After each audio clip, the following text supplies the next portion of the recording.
So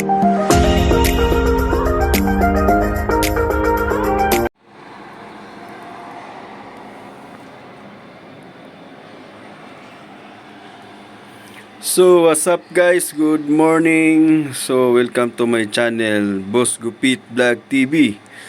So ngayon pala guys, i-vlog pala natin guys yung gamit natin sa gupit. Kasi last night guys, may isa to yung viewers guys na nagtatanong tungkol sa gamit natin sa gupit. Kasi nakita niya guys yung isang upload natin na video guys na yung nagugupit ako sa sarili ko kasi nag-amis niya sa guys, na-amis sa tawag dito sa yung sa guys, malinis daw kasi guys yung pagkakagupit ko guys. So yun lang. So yan guys, shout out sa iyo Mid1656. Salamat sa pag-view sa video ko, sa in-upload kong videos. Salamat sa iyo. So ito yun guys, yung gamit ko sa gupit, si Super Me. So kala ko dati guys Supreme to So Super Me pala to. So into guys, nagtanong siya guys kung magkano daw yung bili ko nito. So bili ko nito is nasa 1,500 sa Taiwan money. So akala ko guys nasa Taiwan siya. So nasa Pinas pala siya guys. So ito guys, panalo na to guys. Sabi sa kanya, sulit na sulit to guys sa presyo na 1,500. Kasi guys, ito yung ligayan niya guys. So ipaano ko sa inyo Ito yung clipper na to guys is yung battery niya is naka-lithium na yung battery niya guys. Hindi siya mabilis malubat guys. Yung fully charge niya guys, base sa experience ko guys, kahit 10 ulo guys, hindi pa siya malulubat. Siguro ang nito guys is continue na gamit is 180 minutes.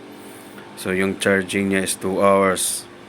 So itong 180 minutes guys, continue gamit sa akin, yung isang gupit ko guys nasa mahigit 20 minutes. So yung 10 ulo palagay lang natin nasa kulang-kulang 3 hours guys. So hindi pa malulubat, 3 hours continue so mga 4 hours siguro guys kakayanin pa nito guys. So ito cordless siya guys. So panalo guys, panalo.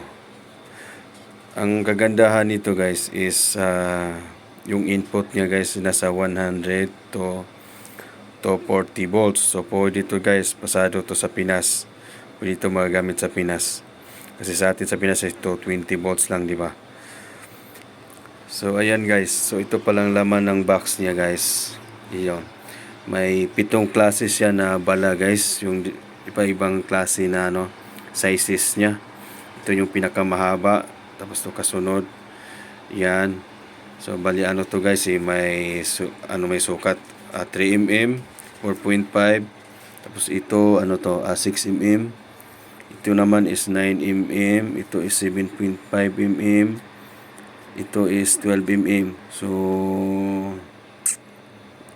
ito yung 1/2 guys, yung 1.5 mm. So pag walang bala guys, so ito magiging 0 siya guys. So ito may na siya, may wire na pang charge pag nalulubat, saka mayroon na din siyang oil at saka sa brush. So para sa akin guys, pwede ko itong may-recommend sa inyo guys. Panalo guys.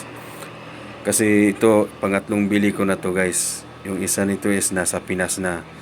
So dalawa yung bumili ako ng bago guys dito. Kasi pag isa lang guys, pag matagal ko na nagamit,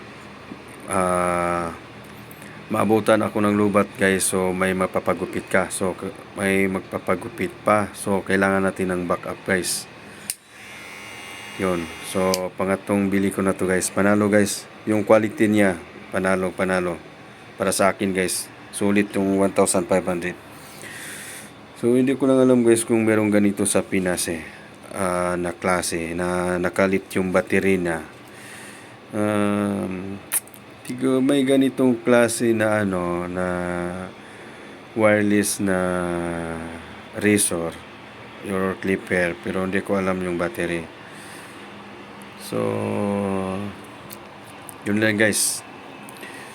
So salamat pala sa mga viewers ko, sa mga subscribers ko. Kung hindi dahil sa inyo, wala tayo ngayon, hindi tayo abot sa ganito. So salamat sa inyo, maraming salamat po. God bless us all. So tungkol pala sa labaha ko guys is doon na sa lagayan, hindi ko na nailabas, pero mura lang yun guys. Pwede yun ma-refillan ng bleed.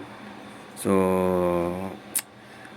maganda din gamitin guys, pero para sa akin hindi pa kasi ako sanay doon gumamit guys.